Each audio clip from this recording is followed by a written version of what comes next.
आप देख रहे हैं एनवायरमेंट टुडे न्यूज।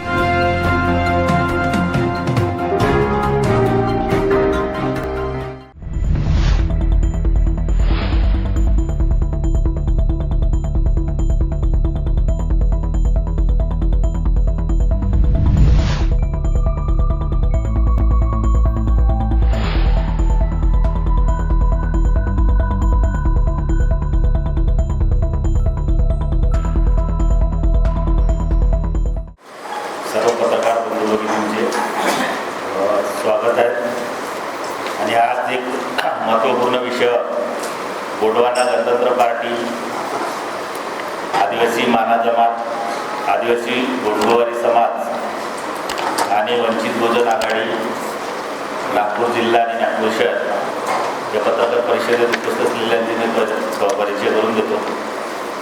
गोंडवाना गणतंत्र पार्टीचे प्रदेश अध्यक्ष सन्माननीय हरीशजी उल्के साहेब, वंचित बहुजन आघाडीकडून सन्माननीय राहुलजी दहीकर नागपूर शहर महासचिव, अरविंद भाऊ सांदेकर कार्याध्यक्ष माना जमात समन्वय समिती, मी भगवान बोंडे विदर्भ अध्यक्ष आदिवासी गोंडवारी युवा शक्ती संघ, बापूजी मडावी जिल्हाध्यक्ष गोंडवाना गणतंत्र पार्टी चंद्रपूर, मनोहररावजी धुर्वे जिल्हाध्यक्ष गोंडवाना गणतंत्र पार्टी अमरावती, राजेशजी इरपाते प्रदेश कार्याध्यक्ष गोंडवाना गणतंत्र पार्टी, नमरेश डोंगरे उपाध्यक्ष नागपूर जिल्हा ग्रामीण, नामदेवराव सेडमाके संघटक, दिनेश सेडमाके, विठ्ठलजी उईके, मुरलीधरजी मरसकोल्हे, प्रल्हादजी धुर्वे, कमलनाथजी उईके, गणेश दुसरा या पत्रकार परिषदेला उपस्थित आहे। आणि समोरची पत्रकार परिषद सन्माननीय गोंडवाना गणतंत्र पार्टी महाराष्ट्र प्रदेश अध्यक्ष सन्माननीय हरीशजी उईके सर हे संबोधित करतील अशी मी त्यांना विनंती करतो।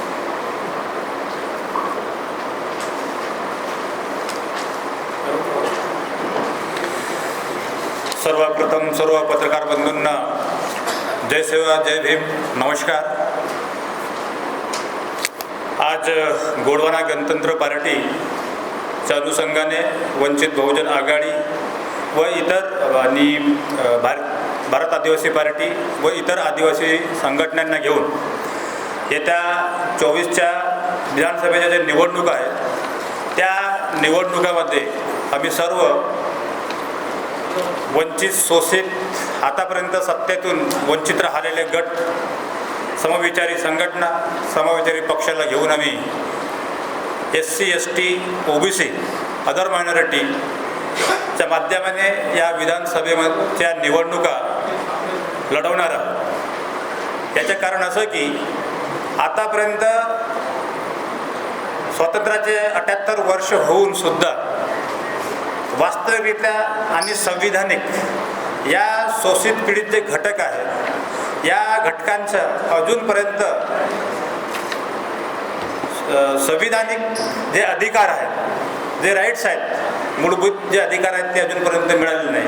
आणि त्याच्यापासून हा समाज आजही त्या अवस्थेत जगत आहे।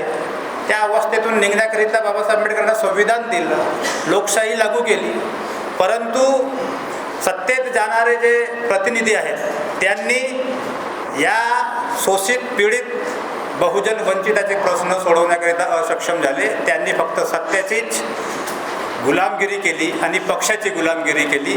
त्यामुळे या समाजावरती होणारे अन्याय अत्याचार आजही तसेच आहे जे स्वातंत्र्याच्या वेळेस होते। आजही आदिवासी समाज हा शिक्षणापासून वंचित आहे। शिक्षणाचे विद्यार्थ्यांचे कित्येक प्रश्न आहेत ते अजूनपर्यंत सत्तेत आमचे आमदार खासदार तरी गेले तरी सोडवू शकले नाही। DBTचा प्रश्न असो, त्यांच्या एज्युकेशनचा प्रश्न असो, आज आरक्षण संपवण्याच्या दृष्टिकोनातून कोणत्याच प्रकारचे त्यांचे बोलणं नाही किंवा त्यावर विधिमंडळामध्ये त्यांचे कोणत्याच प्रकारचे संभाषण नाही। त्याचप्रमाणे सामाजिक स्तरावरती जो समाज आज बेरोजगार आहे त्या बेरोजगाराच्या दृष्टिकोन त्यांना बेरोजगार संपवण्यासाठी कोणत्याच प्रकारचे प्रयत्न केले नाही आहेत। उलट जे जल जंगल जमीन आमचं जे आहे ते जल जंगल जमीन आज अदानी अंबानीच्या माध्यमाने लुटलं जात आहे। सुरजाघरच्या प्रकरण आपण पाहिलं की तिथं कित्येक गाववाल्यांना, आमच्या आदिवासी बांधवांना विस्थापित केलं गेलं. ते आपले हालाकीचे जीवन जगत आहे. तिथले प्रतिनिधी हे आपले टक्केवारीसाठी त्या अदानी अंबानीच्या सपोर्टला जातात, परंतु आदिवासी समाज बेघर होत आहे. त्यांचे जीवनमरणाचे प्रश्न हे कधीही उचललेले नाही किंवा मुद्देसूद मांडू शकत नाही. हे एक शोकांतिका आहे. त्याचप्रमाणे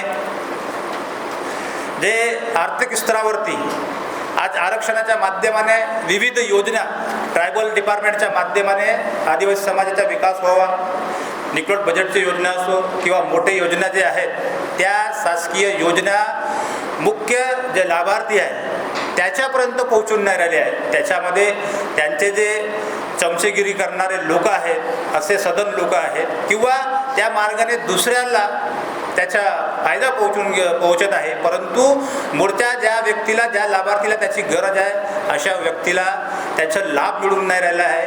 आणि आज कित्येक तरी पैसा हा ट्रायबल डिपार्टमेंटच्या विकासाच्या नावाने येणारा निधी हा दुसऱ्या कामाकरिता वळती केलं जात आहे. हे फार मोठी शोकांतिका आहे की जो बजेट ट्रायबल डिपार्टमेंटच्या विकासाकरिता येतो, विकास निधी म्हणून तो येतो, परंतु अजूनपर्यंत त्या क्षेत्रामध्ये खर्च होत नाही. आणि आत्तासुद्धा आपल्याकडले जे सत्तामध्ये असलेले सत्ताधारी पक्षाचे नेत्यांनी आपल्या नागपूरला एक जे ते 18 कोटीचा जो बजेट घेऊन सुद्धा जो प्लॅट होता तो आज गुजरातला पाठवण्यात आला. सोलर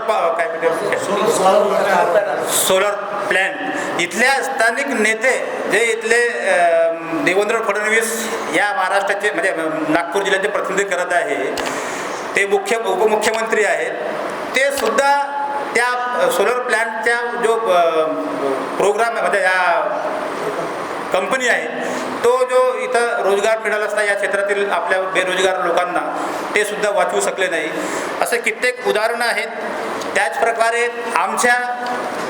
आम्ही म्हणतो एकीकडे बेटी बचाव बेटी पढाव आणि एकीकडे त्याच अल्पवयीन मुलींवरती दिवसेंदिवस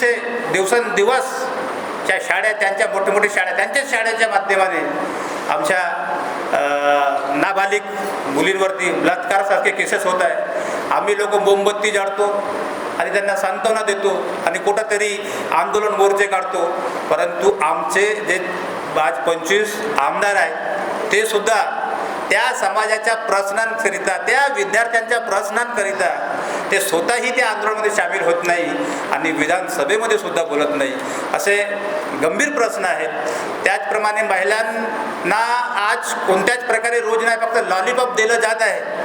निकलोट बजेटच्या माध्यमाने लघु उद्योग भरपूर सारे आहेत, परंतु आदिवासीच्या नावानं फक्त हे लोक आपला डल्ला साधून घेतात.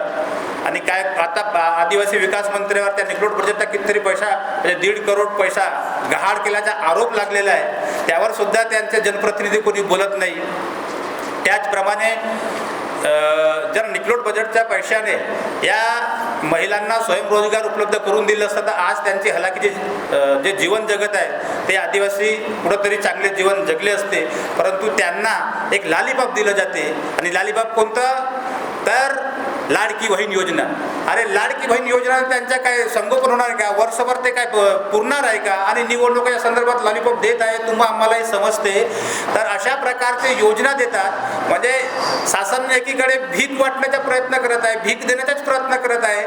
आणि आम्हाला म्हणजे भीक देण्याचा प्रयत्न नाही केला पाहिजे. या समाजाला उंचवण्यासाठी संविधानिक स्तरावरती जे कायदे बनलेले आहेत, जे योजना बनलेल्या आहेत त्याचा पाठपुरावा करायला पाहिजे. आणि भीक देण्याची किंवा भीक मागण्याची प्रथा जी आहे यांनी लावलेली आहे हे बंद केली पाहिजे. ही लॉलीपॉप योजनासुद्धा बंद झाली पाहिजे. आणि राशनाच्या नावावर आम्हाला कुठेतरी मतदान म्हणजे मागण्यात येते. या प्रकारचे जे विविध योजना आहेत त्या योजना यांनी बंद करावं. पुनर्वसनच्या नावाने, नॅशनल प्रोजेक्टच्या नावाने कित्येक गावं उद्ध्वस्त करण्यात आलेले आहेत. आज पुनर्वसनाच्या नावाने, रिझर्व्ह फॉरेस्टच्या नावाने जागोजागी वाघं सोडून प्रत्येक ठिकाणी शेतकऱ्यांना आणि तिथले स्थानिक लोकांचे वाघाच्या हल्ल्यामध्ये बळी गेलं जात आहे आणि त्यांच्या जीवाची किंमत फक्त 25 लाख रुपये देत आहे. अरे तो जिवंत राहिला असता तर कित्येक तरी पैशात 25 लाखापेक्षा जास्त कमवलं असतं. परंतु शासन एकीकडे वाघ पाळण्याकरिता रिझर्व्ह फॉरेस्टच्या माध्यमाने हे प्रयत्न करत आहेत, परंतु तिथल्या स्थानिक लोकांच्या पिकाच्या नुकसानाकरिता किंवा त्या क्षेत्रामध्ये असे घटनाच होऊ नये याच्यासाठी कोणत्याच प्रकारचे ठोस पाऊल उचलत नाही. असे अनेक प्रश्न आहेत आणि या प्रश्नांना घेऊन आम्ही या संपूर्ण आमचा जो समाज आहे त्या समाजाला एकत्र घेऊन या विषयावरती अजूनपर्यंत जे सत्यात पोहोचलेले जे नेते आहेत यांनी या विषयावर कधी गंभीरतेने विधानसभेमध्ये प्रश्न उचलले नाही. म्हणून हा शोषित पीडित समाज कुठेतरी उपेक्षित आहे आणि तो कुठंतरी एक तिसरा पर्याय म्हणून एक पाहण्याच्या दृष्टिकोनातून तो सुद्धा आमच्यासोबत आहे. आणि मी त्या संपूर्ण आदिवासी समाजाला, संपूर्ण आमच्या संघटना आहेत, जे स्वतंत्र आमचे जे पक्ष आहेत त्यांना सुद्धा मी आव्हान करतो की येणाऱ्या 24च्या निवडणुकीमध्ये आपण आपले उमेदवारांना बहुमताने निवडून आणाल आणि येत्या 6 तारखेला 6 ऑक्टोबरला कस्तुरचंद पार्क येथे आमचं युतीचं एक मोठा संमेलन आम्ही तिथं करत आहोत. त्या संमेलनामध्ये सुद्धा संपूर्ण SC, ST, OBC आणि अदर मायनॉरिटीचे जे समाज बांधव आहे त्यांनी एकत्र यावं असे आवाहन करतो आणि इथेच थांबतो. जय भीम. आदिवासींच्या सभा परिषद या नावाने तुम्हाला असं वाटत आहे का की त्या आदिवासी नाही किंवा त्या आदिवासी समाजाला काही करत नाही?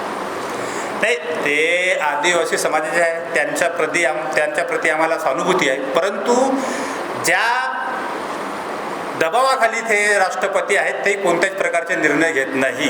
दुसरी गोष्ट तुम्हाला सांगतो, मणिपूरची खूप मोठी घटना झाली आणि ते आमच्या महिला भगिनींना नांगडं करून दिंडी काढण्यात आली. तिथले पण राज्यपाल अनुसुया उईके आमचेच होते.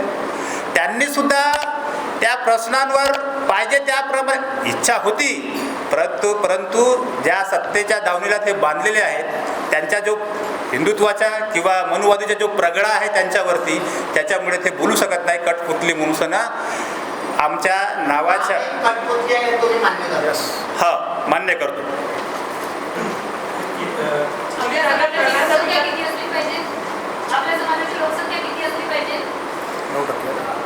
या महाराष्ट्रामध्ये आमच्या समाजाची लोकसंख्या 15%च्या जवळपास आहे. आपली जी आघाडी झाली काही जागा किती लढवणार आहे,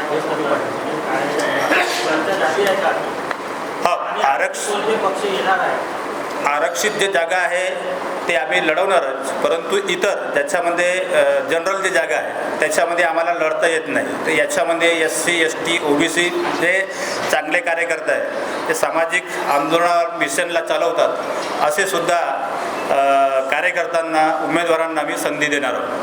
आरक्षित किती जागा लढवणार? आरक्षित महाराष्ट्राचे संपूर्णच नंबर 25 जागा आहेत. 25 जागाच्या व्यतिरिक्त असे काही मतदारक्षेत्र आहे ज्या मतदारक्षेत्रामध्ये आदिवासी संख्या भरपूर आहे परंतु ती राखीव नाही आहे. असे जे मतदारसंघ आहेत हे जवळपास 25 ते 30 मतदारसंघ आहे ज्या मतदारसंघामध्ये आदिवासी संख्या भरपूर प्रमाणात मोठ्या प्रमाणात आहे. ते मतदारसंघ आमच्या टार्गेटवर राहील का त्या मतदारसंघातून आमच्या आदिवासी समूहाचा उमेदवार हा निवडून आला पाहिजे. आणि 6 तारखेला या कस्तुरचंद पार्कवरती आदिवासी जमातीच्या सत्ता संपादन परिषद राहणार आहे आणि त्याचे प्रमुख मार्गदर्शक हे आदरणीय बाळासाहेब आंबेडकर राहतील. माझा एक सवाल आहे, आपण वंचित बहुजनच्या आघाडीची सोबत आपण पॅक करून इलेक्शन लढणार आहे, आपल्या किती आमदार निवडून येतील असं आपल्याला शाश्वती आहे? आमचे आमदार का आमचे 288 आमदार आम्ही निवडून. किती आमदार निवडून लागणार आहे? 288 आम्ही आहो का नाही आहो? सर्वात मोठा पक्ष वंचित बहुजन आघाडी आहे, लक्षात ठेवा. वंचित बहुजन आघाडी हा एकमेव पक्ष आहे का जो 288 आमदार लढू शकतो. बाकी कोण आम्ही धमक नाही आहे, लक्षात ठेवा. मुख्यमंत्री कोण बनणार आहे?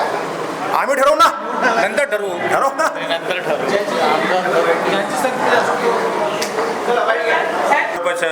मी तुम्हाला सांगतो की सुरजागड प्रकल्प हा अदानी अंबानी सेठ सावकारांना फायदा पोहोचवणारा प्रोजेक्ट आहे. तिथले एकही आदिवासींना साधं गार्ड म्हणून सुद्धा ठेवलेलं नाही आहे. आणि जेव्हा जेव्हा आमच्या लोकांनी आंदोलन केलं त्याला नक्सलाईटचे कपडे त्याच्यावर घालून किंवा त्याच्या उरावर टाकून त्याला नक्सलाईट म्हणून मारलं गेलं आहे आणि आमचं आंदोलन चिरडलं गेलेलं आहे. आणि त्याच्यामुळे या क्षेत्राचा काही विकास झालेला नाही, उलट आमच्या जमिना गेल्या त्याच्यामध्ये. आमचे गावातल्या गावाचे पुनर्वसन झाले. आपण बोलले की नक्षली म्हणून त्यांना मारण्यात आलं. पोलीस ही भूमिका घेत आहे का अदानी अंबानींची आणि म्हणून आदिवासींना मारण्यात येत आहे का? शासन जे आहे, जे प्रशासन चालवत आहे त्यांचे जे आदेश असते त्याच्यामुळे जे पोलीस असो किंवा मिलिटरी असो, फॉरेस्ट असो, म्हणजे ज्याला आपण जे मिलिटरी जवान असो, हे लोक त्यांच्या आदेशाचे पालन करतात. आपण एक लक्षात घेतलं पाहिजे, ज्या ठिकाणी हे सोर्स आहेत, खनिज आहेत, त्या ठिकाणी हे आदिवासी बसलेले आहेत. त्या आदिवासी एरियामध्ये तुम्हाला जर एखादा प्रोजेक्ट जर टाकायचा असेल तर तुम्हाला आदिवासी लोकांची परमिशन घेणं पडते. परंतु मोदी सरकार आली, मोदी सरकारच्या माध्यमातून कायदा तयार करण्यात आला. आता त्या कायद्याला बगल देण्यात आली की आदिवासीच्या बिना परमिशन सुद्धा तुम्ही तिथे प्रोजेक्ट टाकू शकता. आणि मोदी सरकारला अदानी अंबानीला मोठा करायचा आहे आदिवासी लोकांना उजळून. चाहे ते फॉरेस्ट असो, चाहे कोलमाईन्स असो, चाहे विजेचा प्रकल्प असो, चाहे धरण असो, हे सर्व जे प्रकल्प आहे, हे सर्व प्रोजेक्ट आहे, हे आदिवासी लोकांना उद्ध्वस्त करून बसवण्यात आले. लक्षात ठेवा.